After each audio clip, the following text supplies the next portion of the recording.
Me parece que esto no es Kansas, ¿sabes?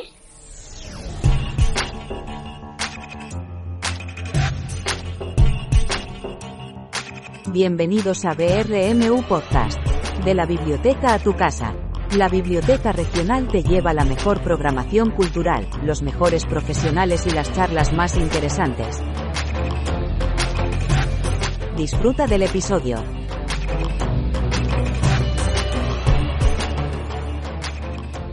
Manuel Vicent es licenciado en Derecho por la Universidad de Valencia. Aquí también cursó un par de cursos de filosofía. Se trasladó a Madrid, donde cursó estudios de periodismo y empezó a colaborar en las revistas Mano Lobo y Triunfo, míticas cabeceras de la época de la Transición. Empezó a colaborar en El País en 1977 y ya desde 1981 lo sigue haciendo de forma ininterrumpida hasta hoy. En el género de la novela debutó tempranamente con la novela Pascua y Naranjas de 1966, que fue premio Alfaguara. Casi 15 años después publica El anarquista coronado de Adelfas en el año 79. Y bueno, hasta este mismo año, que es inminente la publicación de su última novela, Retrato de una mujer moderna, Manuel Vicent da a la imprenta un total de 19 novelas. Balada de Caín, voy a citar algunas. Balada de Caín, en 1987, que fue premio Nadal. La muerte bebe en vaso largo, en 1992. El ciclo de memorias, que comprende Contraparaíso, del 93, y Tranvía a la Malvarrosa, del 95, y Jardín de Villa Valeria, en el 96. La segunda de ellas, Tranvía a la Malvarrosa, fue adaptada al cine por José Luis García Sánchez. En 1999 llega Son de Mar, premio Alfaguara de novela, y también adaptada al cine, en este caso por Vigas Luna.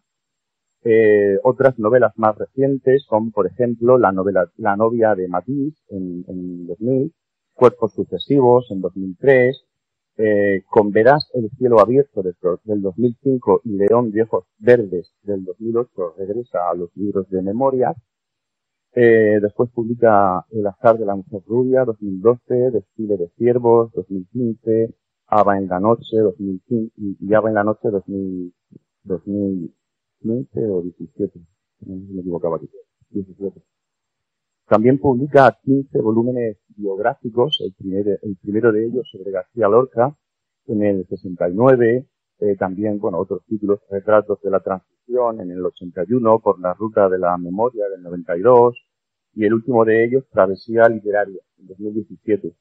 También es autor de la obra teatral Borja Borgia, de 1995, y sus artículos van siendo recopilados, conformando finalmente, de momento, 12 volúmenes. Desde el primero, No pongas tus sucias manos sobre Mozart, 1963, y que mereció el premio González Ruano de periodismo. Desde este primer libro de recopilación de artículos al último, que es Lecturas con Daiquiri, del 2018. Manuel Vicent ha elegido la novela París era una fiesta, de Ernest Hemingway, para este ciclo de la Biblioteca Regional.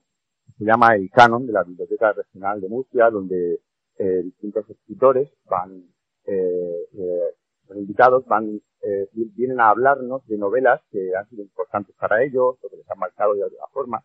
Y él ha elegido, pues yo traigo esta edición, que tengo ya hace un montón de años, de Círculo, y bueno, es una novela maravillosa. Y bueno, yo la leí hace 30 años, Manuel, esta novela, y ha sido un gustazo volver a releerla para este encuentro, para esta charla, y para venir a escucharte hablar de este libro. Y es un libro, Hemingway, cuando es bueno, muy bueno, y esta novela, yo estuve de hecho, porque además fue la última novela que publicó, y impresiona mucho ver cómo Hemingway, antes de suicidarse, porque bueno, sabemos que Hemingway murió suicidándose, como antes de suicidarse casi de pecho en esta novela y compone este libro de memorias de su juventud, menuda juventud, ¿no? Y bueno, antes de dejarte hablar, también te diré que he encontrado muchos puntos en común entre este libro y características que creo conforman tu obra, ¿no? Esa manera de componer la obra literaria a partir del recuerdo, de las descripciones. Hemingway es muy conocido, es filantrópico decir que Hemingway es el maestro de la frase breve, contundente, lo es realmente, etcétera. Pero sorprende mucho en esta novela, a mí me ha sorprendido volver a ella y descubrir que en las descripciones, que abundan mucho, lógicamente, porque se trata de crear los años 20 en París, recurre a la frase larga, ¿no? Ese tópico, la frase larga, maravillosa, descriptiva, en la cual se nos recrea la memoria y de la escritura, haciendo eterno un escenario, un tiempo, un espacio, que creo que es también algo propio de tu obra, ¿no? Y bueno, cuéntanos, ¿por qué has elegido esta obra y háblanos de ella? Bien, buenas tardes a todos.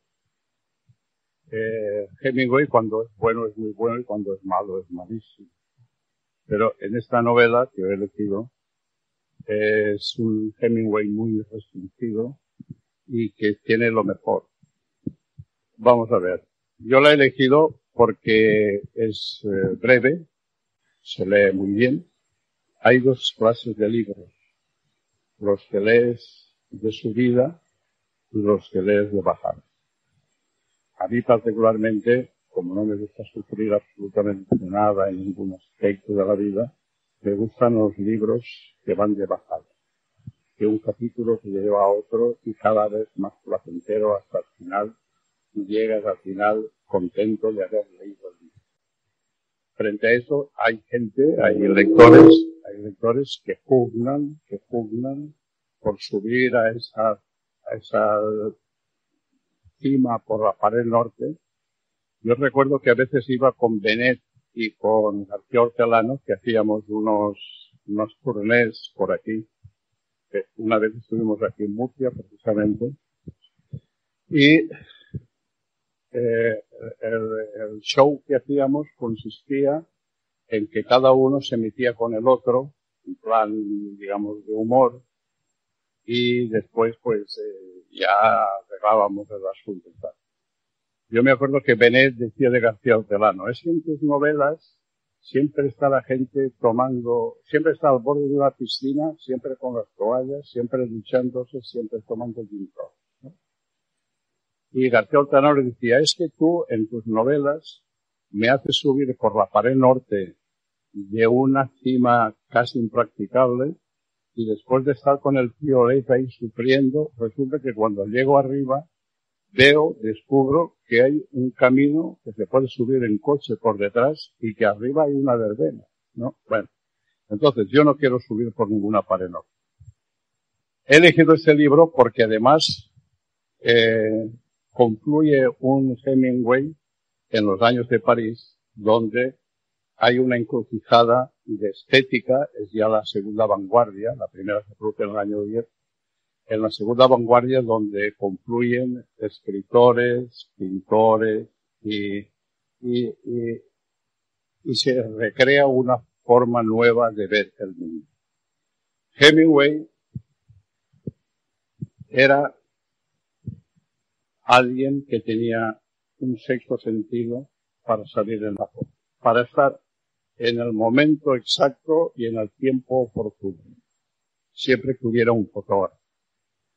Da la sensación de que se hace la Primera Guerra Mundial para que él lleve una ambulancia en Milán y después se enamore, que cae herido y se enamore de una enfermera. Da la sensación de que el París de los años 20 se hace para que Hemingway lo pueda contar. Da la sensación después de que viene una guerra civil para que venga Hemingway a establecerse en el Hotel Florida de Madrid y nos enseñe a cómo nos matábamos los españoles. Da la sensación de que después la Segunda Guerra Mundial se hace para que Hemingway en una tanqueta describa el desembarco de Normandía creyéndote que va en una tanqueta acuática bajo los hierros, cuando él estaba describiendo el desembarco desde el Hotel Savoy, desde Londres, con un whisky en la mano. Por cierto, que los desembarcos se describen muchísimo mejor desde el hotel que bajo los hierros. Por supuesto, porque no te da tiempo ni para abrir el cuadro. Da la sensación de que Cuba se hace para que Hemingway se fotografíe con Fidel. Bueno, donde quiera que vayas, siempre hay un sitio, un hotel, donde pone, por aquí estuvo Hemingway. Un mexicano de Madrid puso, dice, aquí no estuvo Hemingway. Entonces, ¿qué era Hemingway? Literariamente, para mí, las novelas no me interesan nada, pero sí me interesa esa pulsión que descubrí la primera vez en que los personajes se definen por lo que hacen, por la acción. La literatura latina es una literatura plana donde domina el adjetivo calificativo. Luis era malo, era perverso, y lo vas adornando con calificativos positivos o negativos. La literatura anglosajona, de la que Hemingway es referente y donde yo capté por primera vez, es el verbo, es la acción la que tira. Vamos a suponer que tú quieres describir a una persona malvada. ¿Qué es más intenso? ¿Qué es más fuerte? Decir que Luis era muy malo y tenía la mirada torva y ya se notaba en sus greñas que era malo, a decir, Luis empujó a un ciego en el metro de noviciado y encima le robó la cartera. Más malo ya no se puede. Es decir, es el verbo. Es el verbo el que tira de la acción. Es el verbo que tira de la acción. Y entonces yo, para eso sí que me interesa ese Hemingway, que va directamente a la acción y transforma un verbo en adjetivo, que ya es lo más sutil que se puede hacer en literatura. Cuando tú defines a un personaje por lo que hace, pero eliges un verbo que a la vez es un verbo calificativo. Bueno, eso, por eso yo he escrito, yo he elegido a Hemingway como un referente. Sus novelas largas no me interesan nada porque yo no soy tan malvado como Borges, que dice, Hemingway se suicidó el día que por fin descubrió que era un mal escritor. Pero eso es una maldad de aquel productivo social. Bueno, imaginémonos que estamos en los años 20. Este es un joven periodista que es corresponsal de varios periódicos de Toronto. Vive con su mujer, Halle, con un hijo, Bondi. Vive encima de una serrería en París de los años 20, en todo el circuito de Montparnasse. Hay ahí unos puntos de referencia de aquel tiempo. Está la librería Sylvia Beach, que si vosotros, alguno de vosotros vais a París ahora, hay una librería que se llama Shakespeare and Company, que está frente a Notre Dame, pero esa no es la librería de Sylvia Beach. Es de alguien que compró la marca y la estableció. La librería estaba en la calle Odeón número 12, que está cerca de los jardines de Luxemburgo, en Saint-Germain-des-Prés al lado. En esa librería, aquella americana, pedía los libros, podías abrirte una cuenta, te dejaba los libros y tú pagabas cuando podías. Y es un referente porque hizo una suscripción para que Joyce pudiera publicar la novela de Ulises. En una tirada cortísima que mediante suscripción.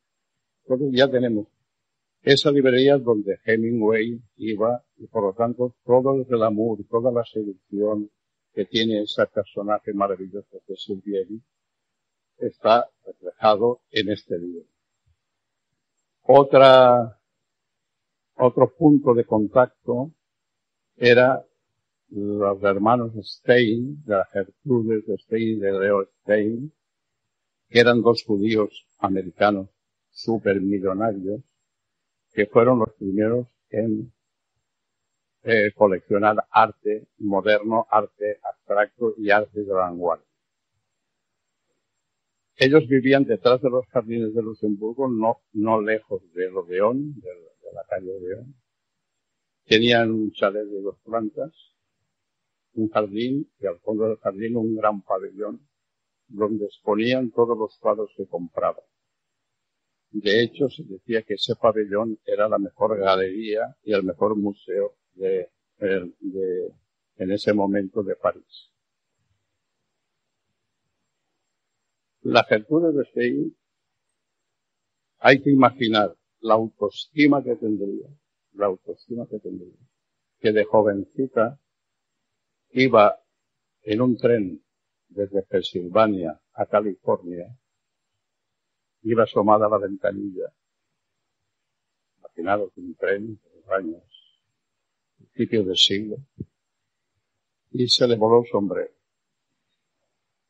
Su padre tiró de la alarma, frenó el tren, y uno de los servidumbres que iba con ellos bajó, anduvo retrocediendo a pie 1 kilómetro, recogió el sombrero de un campo de girasoles y le devolvió el sombrero a la niña. Imaginaros cuando llega a París la cantidad de pintores, escritores que querrían devolver el sombrero. Muchos. Ella coleccionaba arte moderno. Y digo arte moderno, pues a lo que hoy consideramos la vanguardia de entonces. Picasso, y sobre todo, Picasso y Matisse, que se tenían una especie de rivalidad en ocupar aquel pabellón donde se exponía toda la pintura que esta pareja de judíos de los Stein compraba. Y iba Hemingway. Hemingway describe en este libro todo ese mundo del arte moderno, Cuando Picasso, estamos hablando de los primeros años del siglo, cuando Picasso llega a París, se establece en el Bateau Lavard, que estaba en Montmartre, en la Coleta, en Matignon. Se llamaba barco lavadero porque era como una especie de tinglado de madera y que estaba lleno de compartimentos y cada compartimento ocupado por un pintor nuevo desligado a París. Y allí estaban todos los que ahora valen millones y millones estaban allí. De hecho, Picasso, para calentarse la chimenea, se la alimentaba con dibujos propios, con papeles, con dibujos propios, dibujos que estamos hablando de la época azul, ¿no?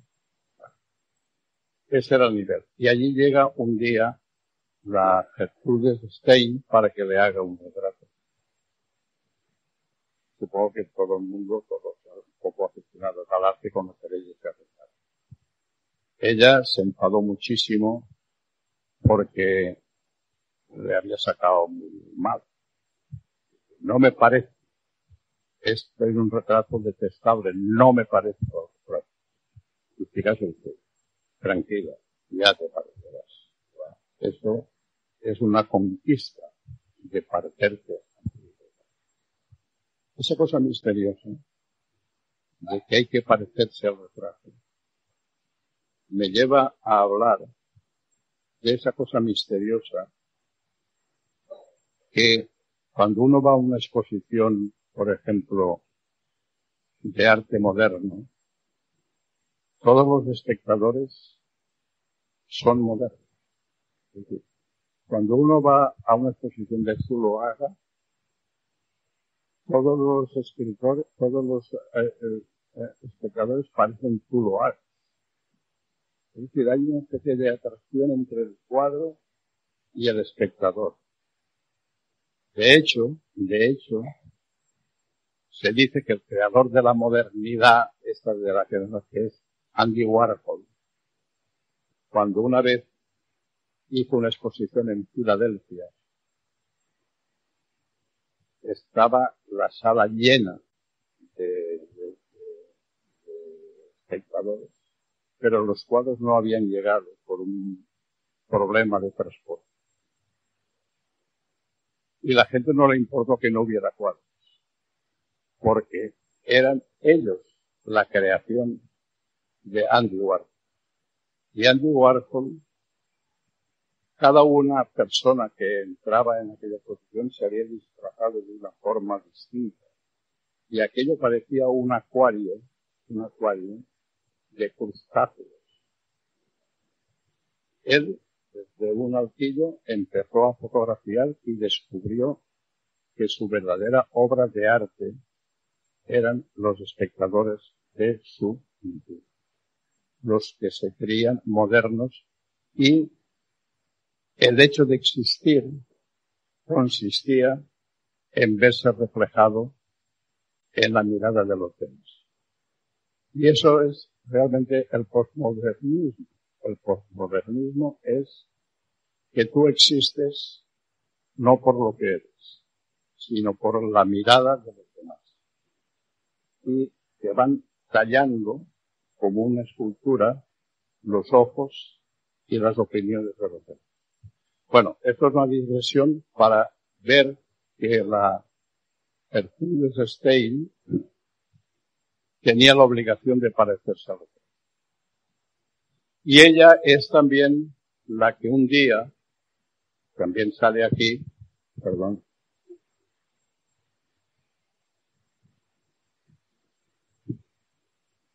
la famosa frase de la generación perdida, que está Scott Fitzgerald, el Rapound, Anderson, también el Faulkner, que pasaba por allí, el Joyce, cuando dijo, sois la generación perdida.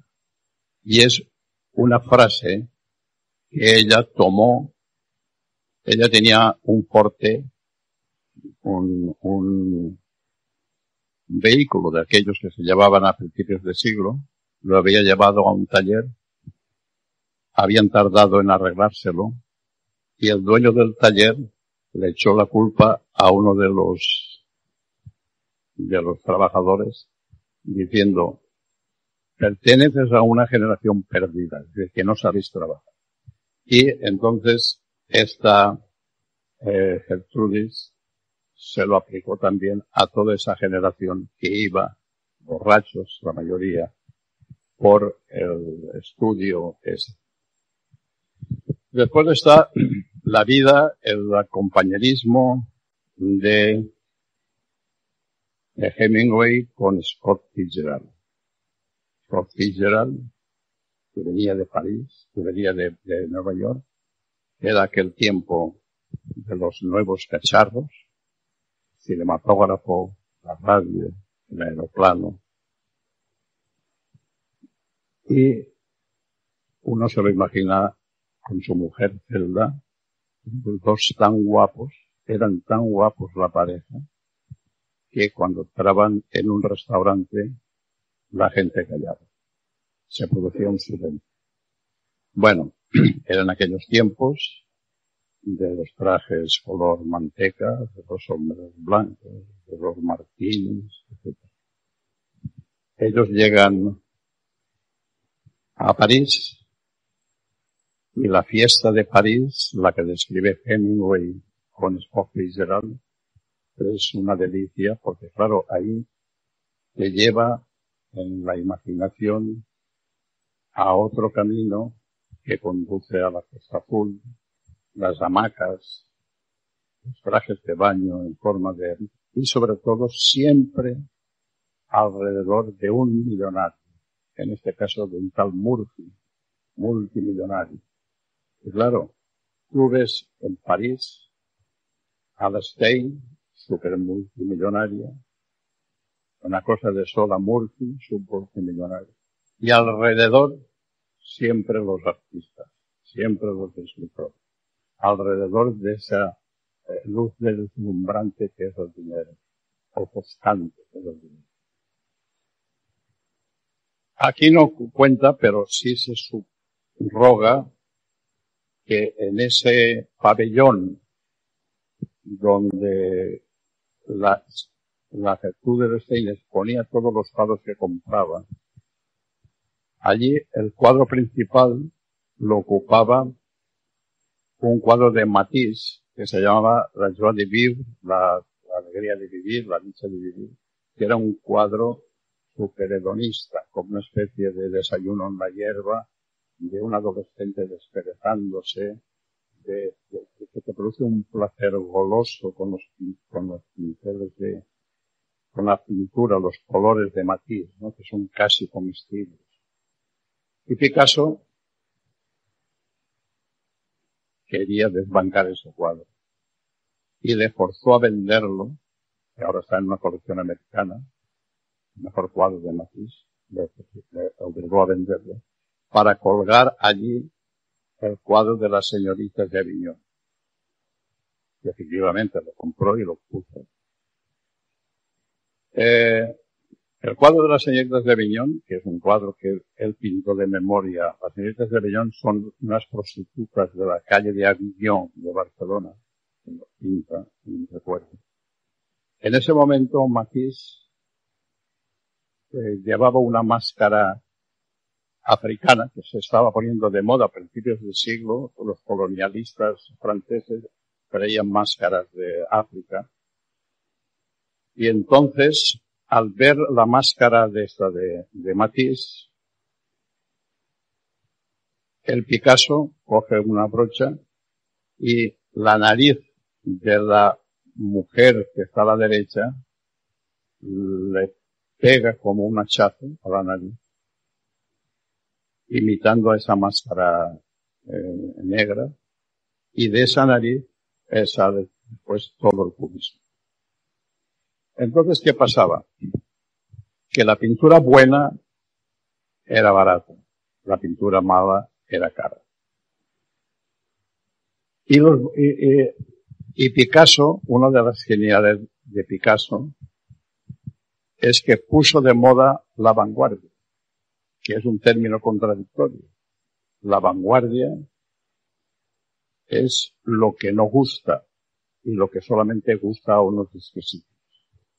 Pero eso venía porque cuando los impresionistas empezaron a pintar, los burgueses de entonces se burlaban de Cézanne, se burlaban de todos. Había un salón de los desechados que los burgueses llevaban a los niños a reírse, nada menos que de Renoir, nada menos que de Manet, y nada menos que de Monet, y de Boudin, y de todos los impresionistas. Cuando después vieron que habían metido la pata, porque esos cuadros después se vendieron a unos precios destabatados. De hecho, hay un cuadro,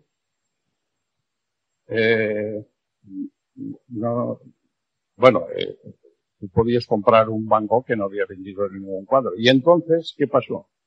Que los nuevos burgueses dijeron, esta vez no nos van a pillar. Aunque no nos guste Picasso, aunque no nos guste eso, lo vamos a comprar. Y entonces, cuando ya empezaron a ponerse de moda los cuadros de Picasso, los cuadros de Leggett y los cuadros de Matisse y tal, la Gertrude Stein ya los había comprado, ya los tenía. Bueno, esta es otra deriva. Pues es la vida del París de entonces, de cómo ser pobre, ser un periodista pobre, ser un periodista que se bajan los amigos en el año 25, se llaman a Pamplona, y donde va inexorablemente Hemingway, pone de moda donde quiera que. Es decir, el encierro de Pamplona no era más que una cosa de cuarta, de unos tipos que encerraban unos toros corriendo. Llega Hemingway y escribe una novela mala, fiesta, pero pone de moda el encierro.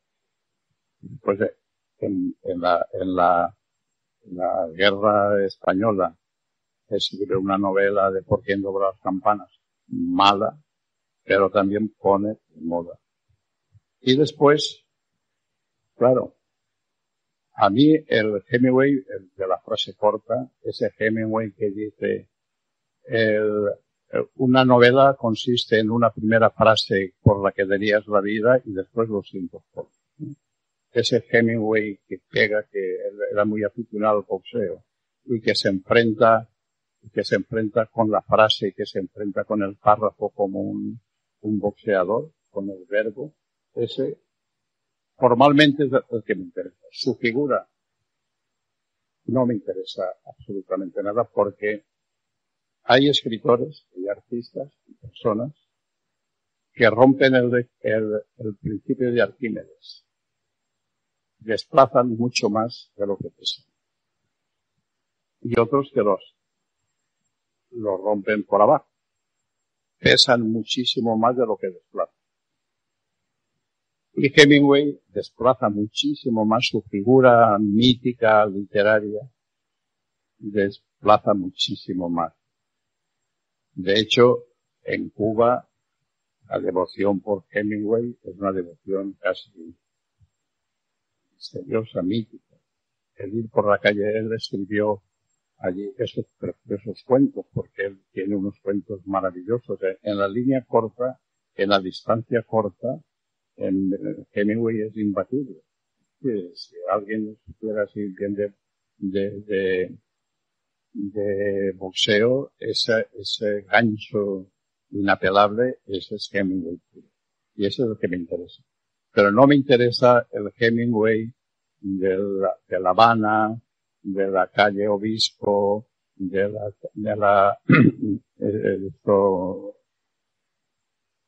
famoso restaurante, y de la botillería esa que es la Floridita, donde tiene allí la escultura. Aquí estaba Hemingway, se tomaba un daiquiri doble sin azúcar porque estaba diabético. Te enseñan la casa de la vigía que se compró. Aquí estuvo con Ava Gardner, aquí estuvo con los actores. Ese mundo que rodea su figura, el saber estar, el saber que hay un fotógrafo y el salir en la foto, eso Hemingway era imbatible. El salir en la foto es muy importante, es importantísimo. De hecho, Tono, un humorista español, decía, yo siempre que salgo en una foto colectiva, siempre cojo un esparadrapo y me pongo una cruz, ¿no? Para que después digan, ese de la cruz era Tono, ese es el de la cruz de la foto. Y también hay que saber salir en las fotos y ponerte siempre a la derecha para que a la hora de decir de derecha a izquierda, fulanito, fulanito, fulanito. Y siempre te citan el mejor. Bueno, pues ese era Hemingway. Yo no sé si quieres preguntarme alguna cosa más de esto o... Bueno.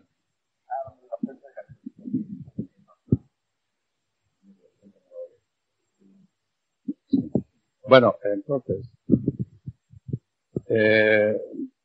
Hemingway, que me extraña, claro, es el Hemingway escribe de una forma romántica la Guerra Civil Española, el bando republicano,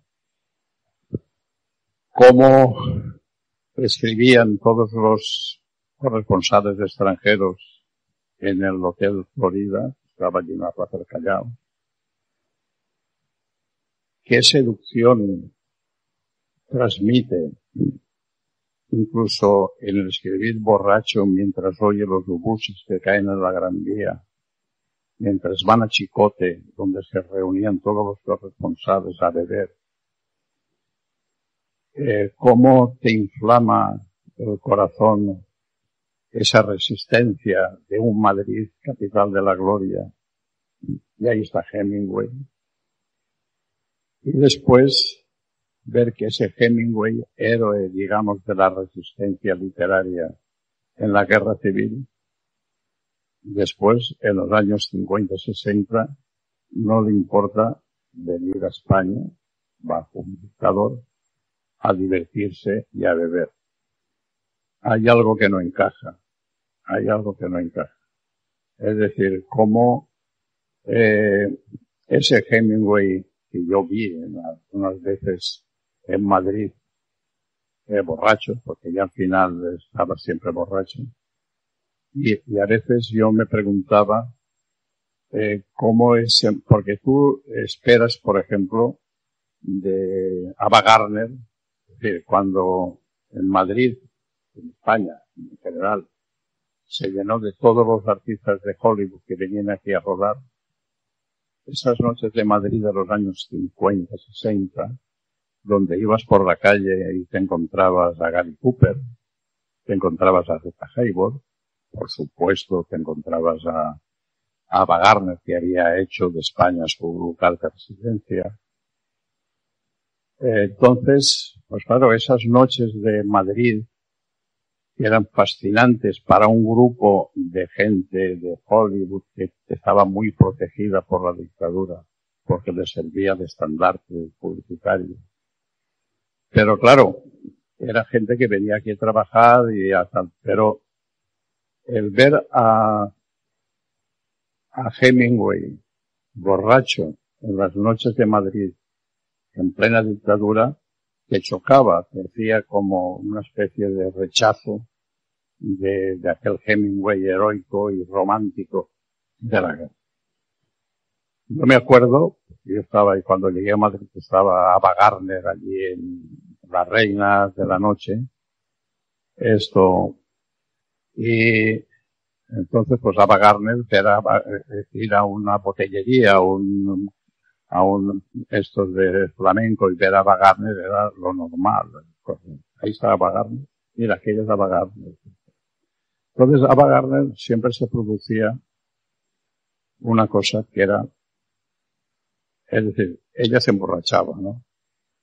Ella entonces primero vivió en el Castellana Hilton, después en una villa en La Moraleja y después en una calle de Madrid, allí céntrica.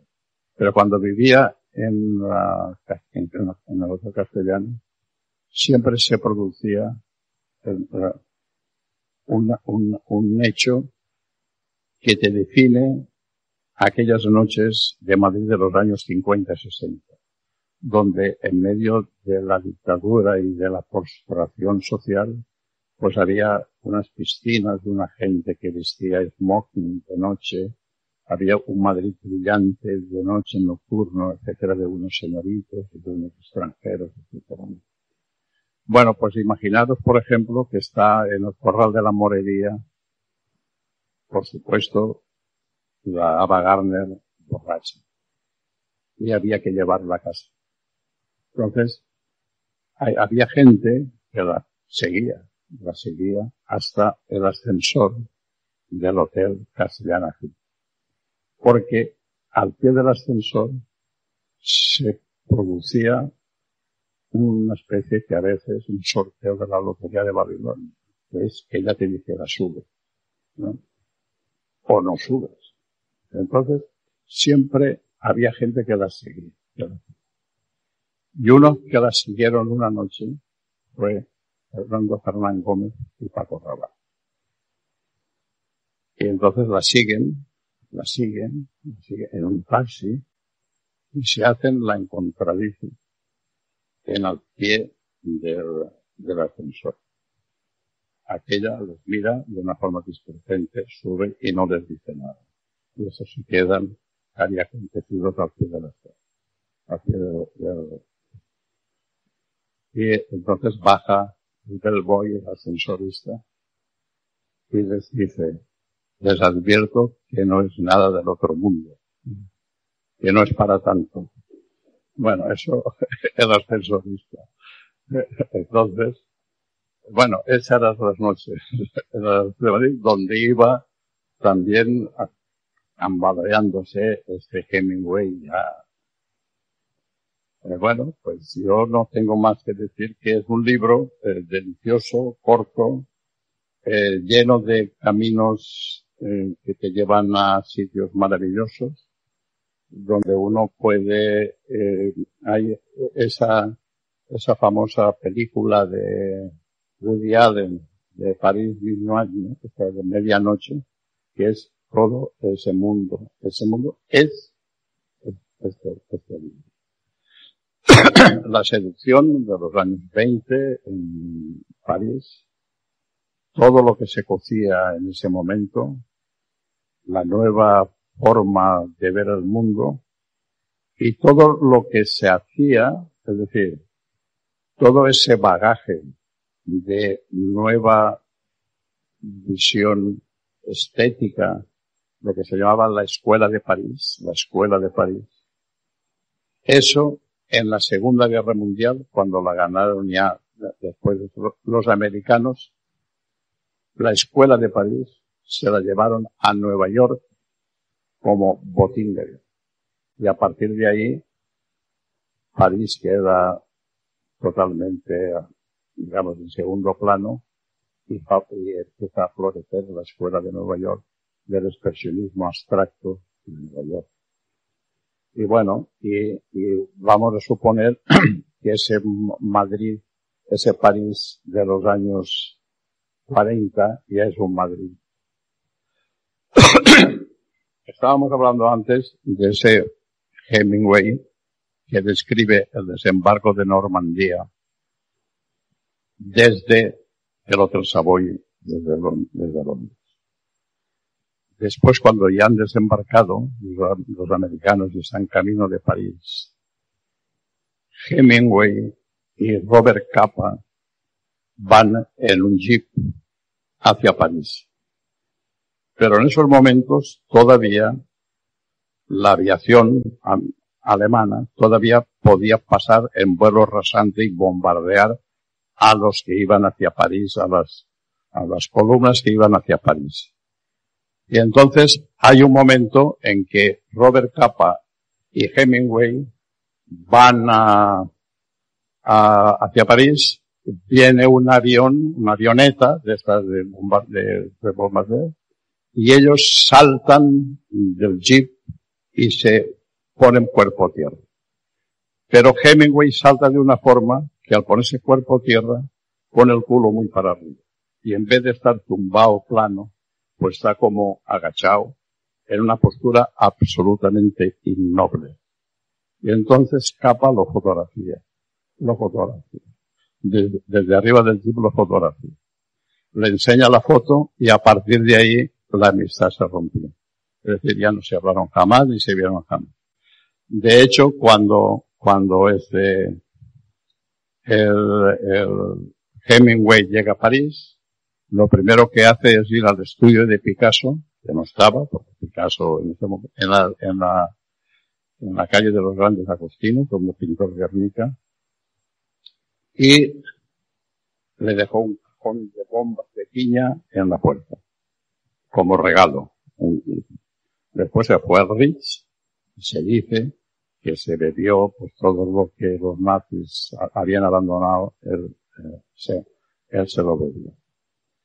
Por cierto, que hablando del Guernica de Picasso, que es también en esos momentos de la guerra del año 37, cuando Picasso está pintando el Guernica con Dora Maar, que era su amante en ese momento, frente a la Fernán, que era la mujer, la que, bueno, la verdadera guerra era entre el amante y la mujer, ¿no? Que a veces iban y se tiraban allí. Entonces, a mí me contaba el que hizo el pabellón de la exposición del 37, dice, bueno, se expuso el Guernica y el Guernica se convirtió en una paradigma de la lucha contra el fascismo, a favor de la libertad y de tal. Muy bien.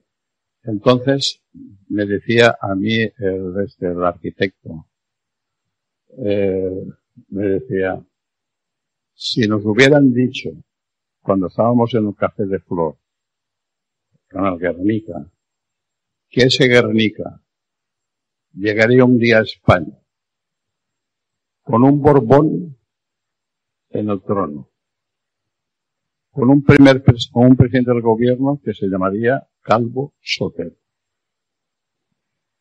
con la pasionaria en las Cortes, presidiendo las Cortes, con un cura, Padre Sopeña, director del Museo del Prado, y además el cuadro protegido por la Guardia Civil. Dice, hubiéramos dicho que estabas borracho. Bueno, pues así volvió el cuadro. Y bueno, y ahí está también gente. Bueno, pues yo no tengo nada más que decir, más que lean el libro y lo más interesante para mí es que hagan preguntas. Bueno, muchas gracias.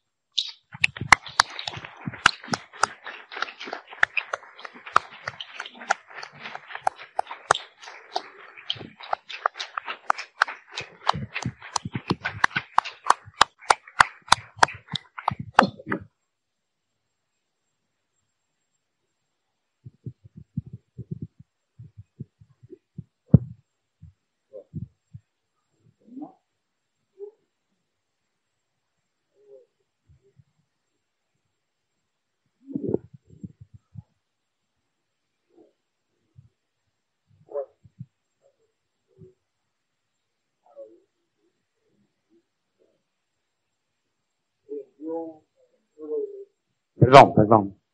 Me ha sorprendido hoy la entrevista que le ha hecho, bueno, mi conocido, porque yo estoy en la verdad también en verano, Antonio Arce. Bien, he terminado hoy de comprobar que no solamente literariamente, solo leí un libro tuyo, Gran Vía la Malvarrosa, muchos artículos, eres un grandísimo articulista. Y hoy he terminado de comprobar a la misma vez que mis dos ídolos soy el difunto Jesús Quintero, porque todo el mundo recomiendo su, entre comillas, epitafio de despedida de Ratones Colorados. Es algo alucinante entrar en Jesús Quintero. Esos 2 minutos son interesantes.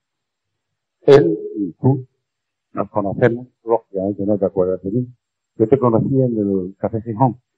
Estabas con tu grupo de tertulianos y me diste 5 o 10 minutos. Pero mamá, eso hace ya 25 años, era mucho más joven. No tenía 40 y dije mi idea. Bien, ya está. Eres para mí un admirable escritor y tienes una filosofía que empatiza con la mía, ¿entiendes? Ya está. Entonces, me gustaría, por lo menos, si no el teléfono, tener tu email a poder decirte unas cosas y llegar a coincidir. Murcia, en tu Valencia. Ya está ahí por lo ver. ¿Estuviste en el Café Gijón? Café Gijón, sí. He estado varias veces, pero está varias veces. ¿Sí? Yo no sé si existe el Café Gijón. Sí, existe, pero pero ya va la tuna, Pues lo que era. Tú estabas donde va la tuna es tierra quemada. De tertuliano, si eras, bueno, entonces. Yo tengo una serie de valores, de odios. Primero la tuna, después Auschwitz, es decir, la tuna antes que Auschwitz. Después la tuna tocando en Auschwitz.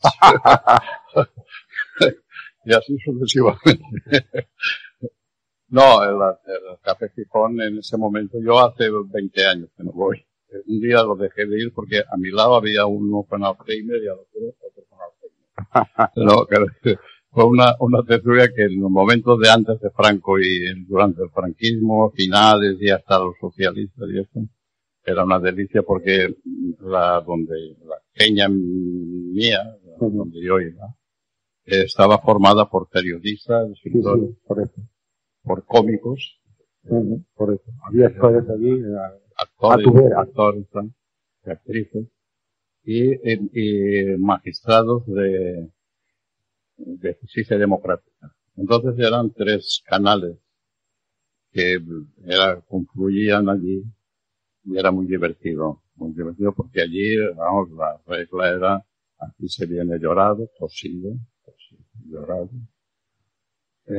No hay sentimientos, aquí no se habla de sentimientos, no se habla de enfermedades, no se habla de problemas familiares.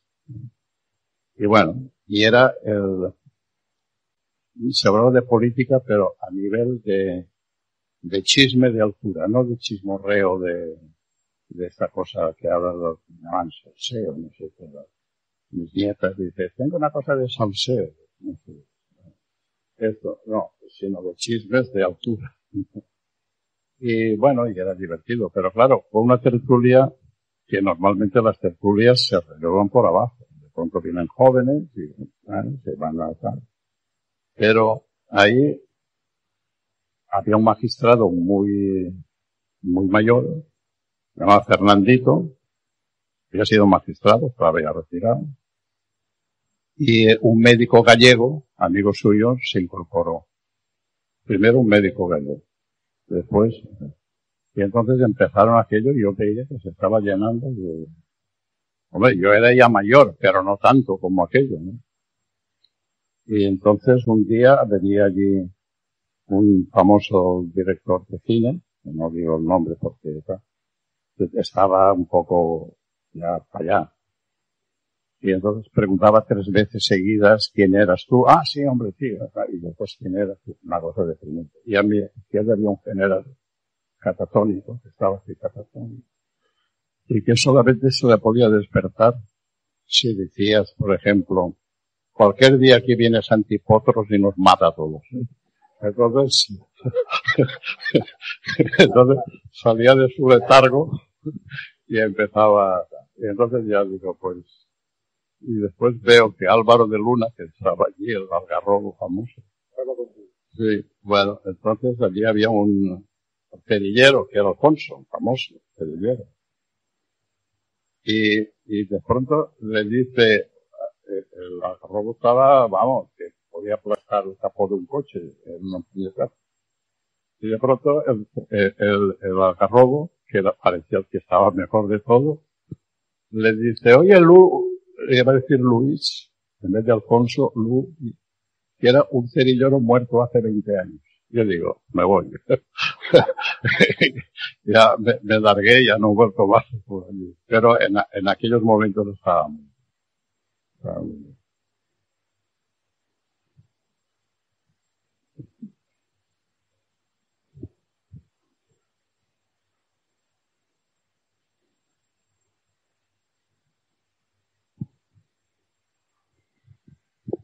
Bueno, en primer lugar, a felicitarle por toda su trayectoria y darle las gracias por esta tarde que nos dedica.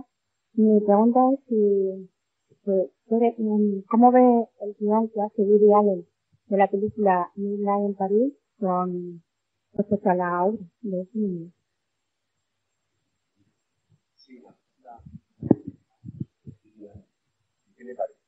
El guión con respecto al libro, ¿qué opina usted? Bueno, el genio,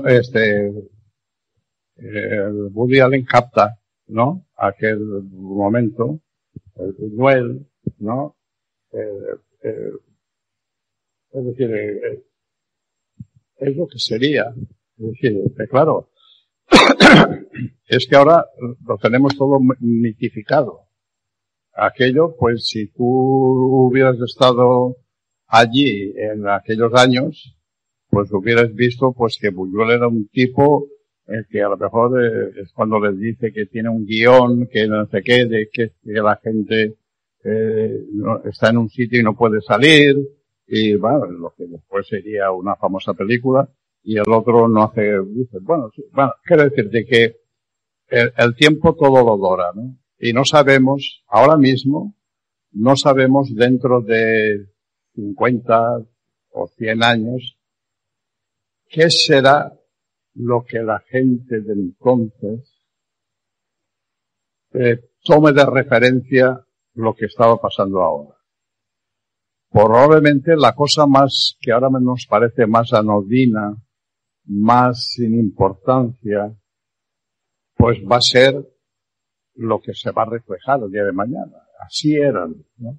Por ejemplo, si tú dices, vamos a ver, 20 tomos sobre la guerra mundial, no llegan tan fondo de la memoria y de la emoción como oír Lili Marlene. Es decir, tú oyes Lili Marlene y dices, ya no quiero saber más, porque eso es, aunque no era una canción de la guerra, era una canción ya de una guerra mucho anterior y además era un canto a una novia o a una prostituta, etc. Si tú dices años 20, dices el Charleston. Bueno, pues el Charleston era un baile. Y dices años 20, Coco Chanel. Coco Chanel era una modista que se le ocurrió bajar el talle de la mujer, liberarla de todas las armaduras que tenía por dentro y liberarla. Bueno, pues esa, tú dices Coco Chanel y tu cerebro se va a toda una estética y a toda una emoción y a un glamour y a una seducción de un tiempo. Bueno, yo creo que Woody Allen, que es muy listo, capta esos paradigmas, esos arquetipos que todos tenemos de aquel París que lo soñamos, como es este libro, porque este libro él lo escribe en los últimos años de su vida, lo va escribiendo. De hecho, él murió en el 61 a los 61 años, ¿no? Le pegó un tiro en la boca. Y este libro, él lo había traído a España en el último viaje, cuando estaba escribiendo aquello del verano sangriento, ¿verdad? Y lo iba reescribiendo y tal. Él lo llevaba escrito y después esto se publicó en el año 64. Es un libro póstumo. Es un libro que Hemingway a lo mejor ni siquiera lo había terminado. Por eso es tan fresco, tan de verdad. Porque está escrito en hoteles, entre viajes y viajes. Es decir, es la memoria, ¿no? Entonces convierte en una cosa que sería absolutamente anodina en una mitología. Pero la mitología la tienes tú ahora porque el tiempo todo lo dura. El tiempo todo lo dura. Y como la canción esa de Belezán de Ferré, es decir, que te vas olvidando de cosas, te vas olvidando de nombres, te vas olvidando de rostros, pero queda algo. Siempre, en ese recuerdo siempre queda algo como una especie de almendra, que eso es la verdad. A lo mejor puede ser una canción, una simple canción. O una falda corta, unas sombreras, unas solapas. Sí.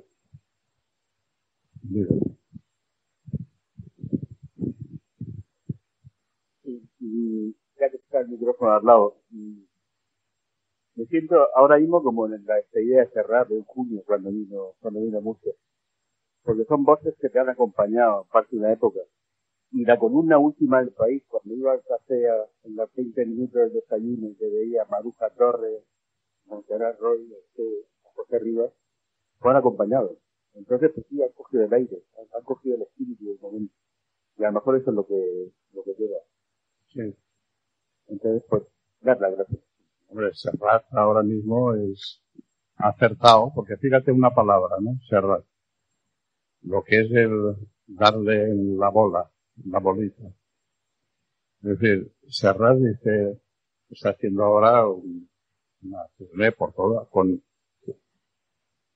si en vez de decir, se despide, hubiera dicho se retira, no hubieras tenido ni la mitad de éxito. El éxito, es decir, se despide. Porque tú también te despides. Tú vas a ir, de hecho, en 2 horas, los 80 conciertos de España y Latinoamérica y Norteamérica, todas las entradas se agotaron en 2 horas. Porque tocó una fibra de una época tuya que también se va. Que también te quieres despedir. Es una palabra que yo le felicité por esa palabra. No sé si es que está pensada o se acierta, porque muchas veces se acierta sin pensar. Y es que tú también te despides de una época en que fuiste feliz y ese recuerdo, ¿no? Y por eso vas a un concierto de Serrat a despedirlo y a despedirte. Eso los que saben, saben que apretando un botón cae el dinero, pero vamos, como un río. Pero hay que saber dónde está ese botón, claro. Ya lo decía el maestro Azcona, dice, si eso del cine fuera un negocio, seguro, no lo haríamos nosotros, lo haría Botín. Pasa que Botín no lo hace porque esto es una cosa de aventureros. Si le das a la bolita te forras, pero normalmente es que te arruinas, porque está todo lleno de aventureros. Claro, pasa que es muy divertida y lo que dice cine, dice un libro. ¿Qué misterio hay en un libro para que de pronto sea bestseller o no vendas una escoba? Pues no se sabe. Si se supiera, pues sería habas contadas. No se sabe. Yo quería comentarte, Manuel, que en la novela de Hemingway he encontrado algo que me ha sorprendido mucho, que es la presencia de la alegría. Hay una alegría constante en la novela de París en una fiesta. Hemingway es inmensamente feliz con las cosas muy pequeñas. Claro. De hecho, él es muy pobre y hace alarde de la pobreza. Cuando éramos pobres, él dice, qué felices éramos cuando éramos pobres. Sí, eso siempre se dice, pero creo que no. Eres pobre si después has sido rico y ya ves aquello que feliz eras. Yo que no necesitaba dinero. Yo vivía encima de una serrería, iba a un barecito de San Michel allí a escribir y hacía mucho frío y comprábamos leña y estaba el niño pequeñito y yo la Silvia Bis me fiaba el libro y no se lo devolvía, ya se lo devolveré y pasaba, bueno, está muy bien. Está claro que Hemingway sabe construir muy bien su propio mito. Se lo sabe de memoria.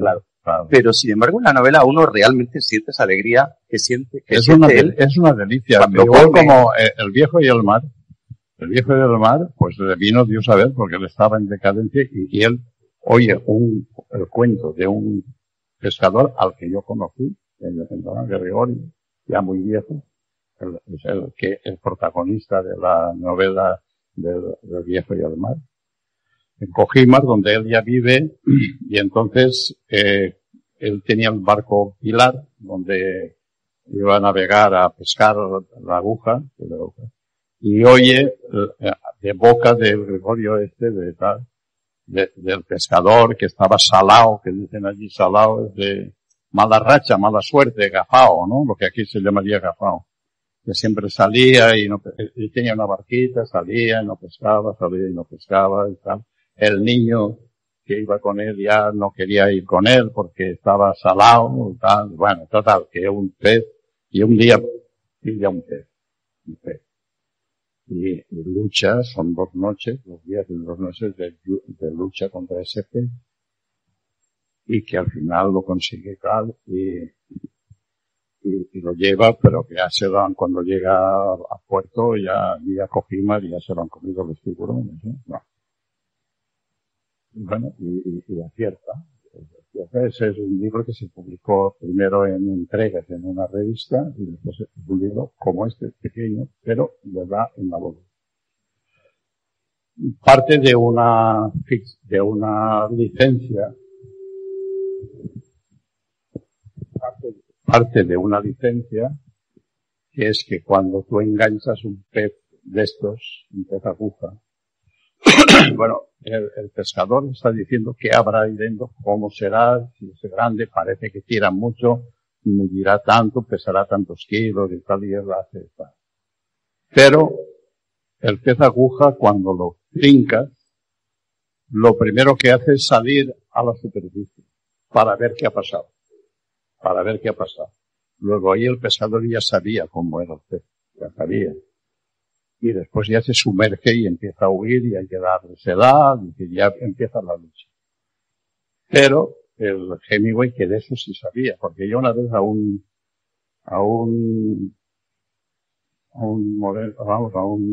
chico de allí, en la bodeguita del medio, empezamos a hablar y él era pescador de la Cherna, que se habían robado un barco y tal. Y yo le pregunté si había conocido a Hemingway y si sabía de pesca, ¿no? Y él me dice que sí sabía, de pesca sí sabía.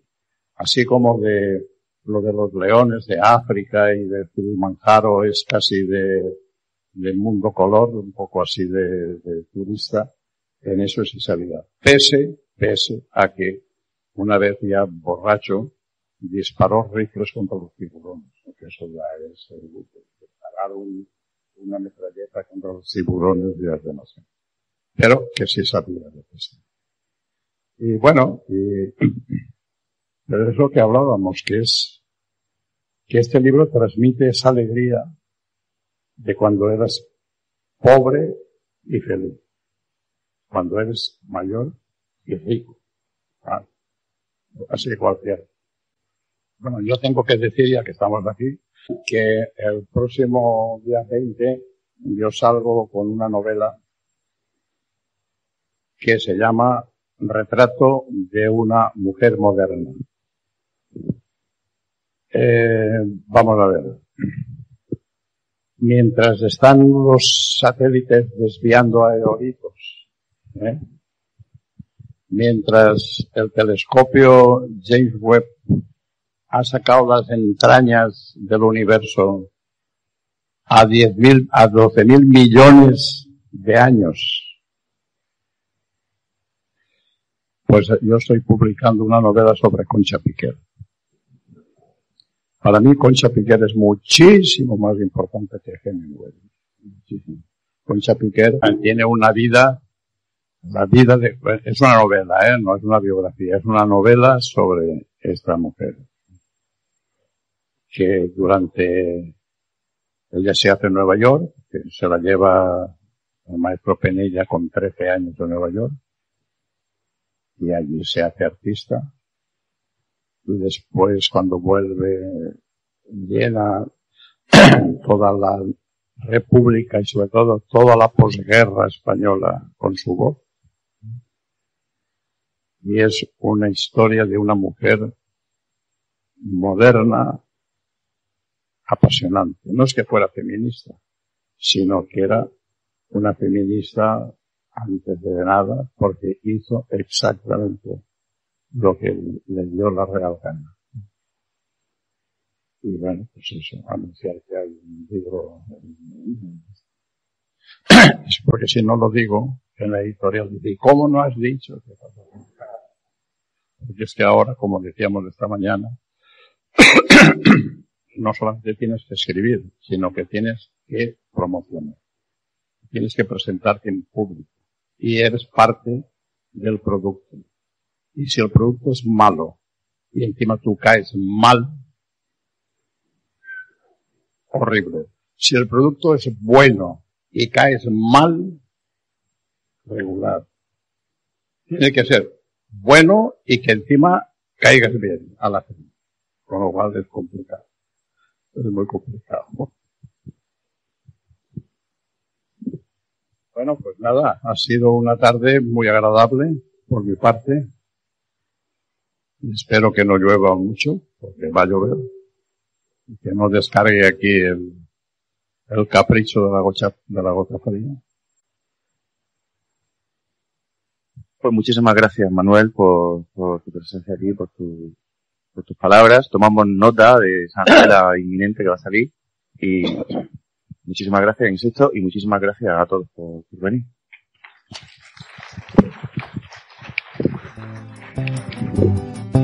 Acabas de escuchar otro episodio de BRMU Podcast.